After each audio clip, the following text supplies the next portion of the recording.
Nature humaine à s'adapter.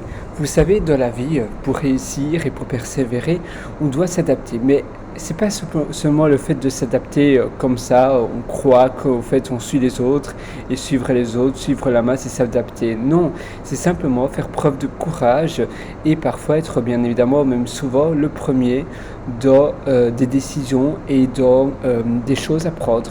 Souvent, on aime bien regarder s'il y a d'autres personnes qui font A, B ou C parce qu'on a peur d'être différent, on a peur d'être jugé. Et ça, c'est notre nature humaine. C'est parce qu'avant, évidemment, si on était différent ou si on était mal jugé, eh bien, notre survie était en danger vu qu'on habitait dans des tribus.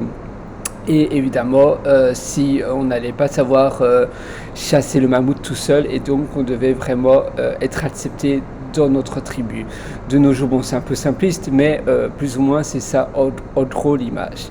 Et de nos jours, évidemment, non, même si tout le monde nous déteste, on peut toujours aller au supermarché, on peut toujours se commander des repas, on peut toujours avoir un potager, on peut très bien manger des légumes et des fruits et ça va très bien. On ne doit pas chasser le mammouth ou chasser l'éléphant, tout va très bien. Par contre, on a encore cet instinct de vouloir ne pas être différent et parfois évidemment après on prend du retard et d'autres personnes prennent l'avant sur nous et donc osent et nous après malheureusement on est en retard. Et c'est vrai que parfois on a envie de faire du changement, mais on a peur de faire du changement trop radical. Par exemple, ici, vous savez, je tourne cette vidéo en ce moment, c'est septembre 2020, c'est un peu après l'épidémie du Covid, et bon, moi, j'ai pas été énormément touché parce que de là où j'habite actuellement, c'est quasiment, ça n'existe presque pas, mais mettons en Europe, en France, etc., eh bien, la population a été très fort touchée.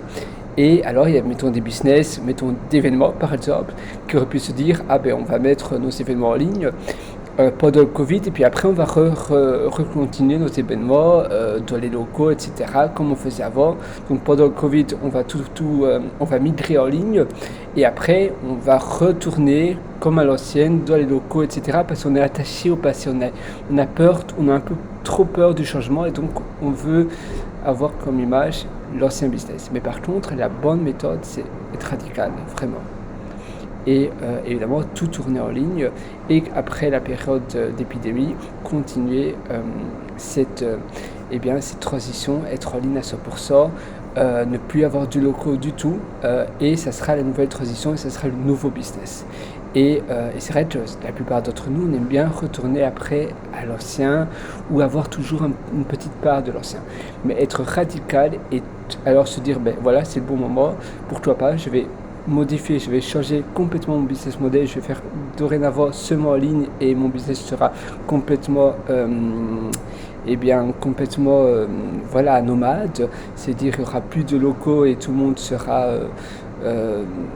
localisé de géographie différente, donc vraiment ça sera un business délocalisé, ça sera vraiment un business décentralisé, c'est ça le mot.